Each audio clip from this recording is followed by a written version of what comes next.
మీనరాశి వాళ్లకు ఈ వారం అనుకూలమైనటువంటి ఫలితాలు రాబోతున్నాయి.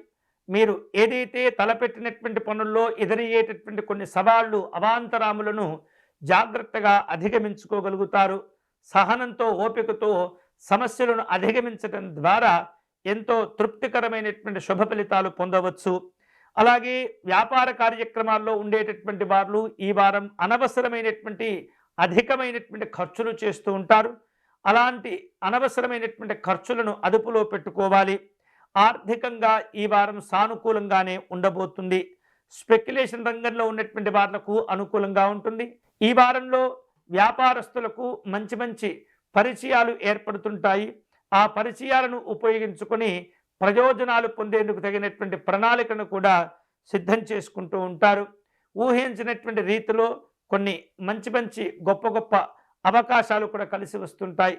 దీర్ఘకాలికంగా మీరు ఎదుర్కొంటున్నటువంటి అప్పుల భారాలు నెమ్మదిగా తగ్గించుకుంటూ ఉంటారు. గృహ నిర్మాణాది కార్యక్రమాల కోసం మీరు బ్యాంకుల్లో చేసినటువంటి అప్పులు, లోనులకు సంబంధించినటువంటి వ్యవహారిక విషయాల్లో కొంత కదలిక అనేది ప్రారంభమవుతుంది. ఆర్థిక ఒత్తిడి తగ్గిపోతుంటుంది. కుటుంబంలో పండుగ వాతావరణం నెలకొంటుంది. వివిధ ప్రదేశాల నుండి, ప్రాంతాల నుండి వచ్చిన స్నేహితులను, బంధువులను కలుసుకుంటూ ఉంటారు. నిరుద్యోగులకు అనుకూలంగా ఉంటుంది. వివిధ రూపాల్లో శుభవార్తలు కూడా వింటూ ఉంటారు. విదేశీ వ్యవహారాలు నిర్వహించేటటువంటి వాళ్ళు, దూరదేశాల్లో చదువుకునే ఆలోచనలు చేసేటటువంటి వారందరికీ కూడా ఈ వారం అనుకూలంగా ఉంటుంది. మధ్యవర్తిత్వాల యొక్క సహకారంతో అటువంటి స్థితికి చేరుకునే అవకాశాలు ఉన్నాయి. ఉద్యోగస్తులకు పని భారాలు పెరుగుతుంటాయి. అనవసరమైనటువంటి విషయాల్లో జోక్యం చేసుకోకుండా మీ వ్యక్తిగత జీవితంలో, వ్యక్తిగత కార్యక్రమాల్లో జాగ్రత్తలు తీసుకుంటూ ఉండటం ద్వారా ఎంతో శుభ ఫలితాలు పొందవచ్చు. పనిపైన ఎక్కువగా శ్రద్ధను కేంద్రీకరిస్తూ ఉండాలి.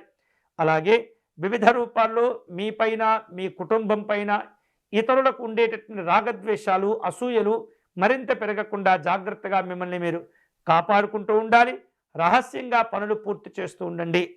ఈ వారం ఈ మీనరాశి వారు శుభకరమైనటువంటి ఫలితాలు పొందేందుకై శివారాధన చేసుకోవటం మంచిది. శివాలయంలో స్వామివారికి అర్చన కావచ్చు, రుద్రాభిషేకం నిర్వహించడం, పేదవారికి అన్నదానం చేసుకోవడం ద్వారా విశేషమైనటువంటి శుభ ఫలితాలు కలిసి వస్తాయి. అంతేకాకుండా ఈ మీనరాశి వారు ఈ వారం విశేషమైనటువంటి శుభ ఫలితాలు పొందేందుకై దేవతా పరిహారాలు చేసే సందర్భంలో సుబ్రహ్మణ్య స్వామి వారిని పూజించడం మంచిది. సుబ్రహ్మణ్య స్వామి వారికి అర్చన, అష్టోత్తర శతనామ స్తోత్ర పారాయణం, విభూతితో అర్చన నిర్వహించడం ద్వారా ఈ మీనరాశి వారు ఎంతో శుభకరమైనటువంటి ఫలితాలు పొందవచ్చు.